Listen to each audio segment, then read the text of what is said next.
I want to thank each and every one of you for coming and really trying to learn and get information, because especially with learning problems, especially with ADHD, it's all about education and information.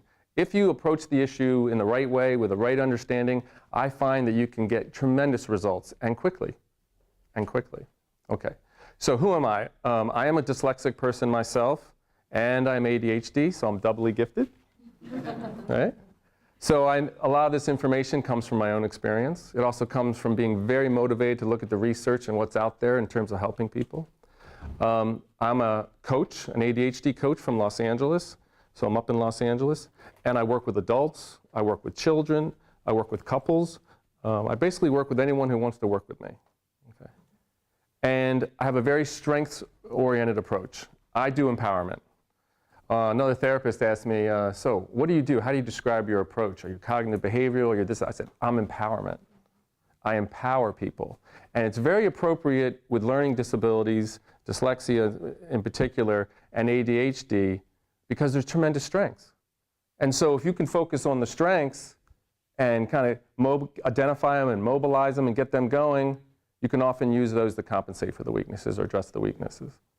And sometimes once you get the strengths going, the weaknesses kind of take care of themselves. It don't seem like it's such a big issue.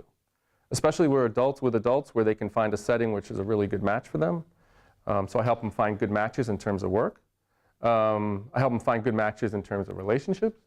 I help them find good matches because there's good matches out there. But what do I match? And that's what I started thinking was, how do I work? How do I do what I do? And so today's presentation is really going to be about looking at that. And when I went and saw Daniel Siegel present, he's a neurologist from UCLA, I heard him talking about the brain and the different functions of the different areas of the brain. He wasn't talking about it in terms of learning disabilities. He wasn't talking about it in terms of ADHD. He was just talking about the different functions. And then I had one of those aha moments that we know people with dyslexia have.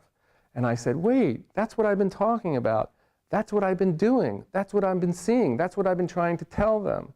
So what I did was I wrote down the different areas of the brain, left and right, and kind of what they do and things like that. And by golly, it aligned a lot with what I was doing. So I thought this was a nice way to organize and talk about my approach.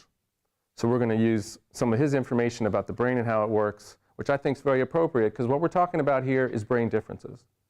Point blank, brain differences. Not personality, not willfulness, brain differences. So talking about and using a model about the brain makes a lot of sense. Okay. Is this the most complete information about the brain, left and right brain? No, but it's a start. And I was able to encompass a lot of the strategies I use that I find are very useful. I'm a practitioner. I'm not a researcher. And so I'm talking about what works and what works out there.